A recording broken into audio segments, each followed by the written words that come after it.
কালকে গোপন সূত্রে খবরের ভিত্তিতে আমরা 9 গ্রাম ব্রাউন সুগার হেরোইন ধরতে পেরেছি এবং খবর ছিল যে কৃষ্ণনগর এলাকার একজন মহিলা সে ঘুরে ঘুরে বিভিন্ন জায়গাতে এই ড্রাগসগুলি বিক্রি করে।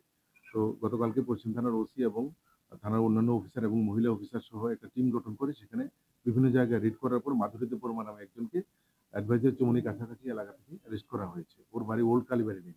ওর কাছ থেকে এই ড্রাগসগুলি পাওয়া গেছে, প্লাস একটা আইফোন এবং অন্যান্য ফোনগুলি পাওয়া গেছে এবং কিছু খালি ফাইল পাওয়া গেছে। তো আজকে ওকে আমরা কোর্টে প্রেরণ করছি সুনির্দিষ্ট এনডিপিএস এর কেস নিয়ে এবং পুলিশ রিমান্ডের প্রেয়ার সহ।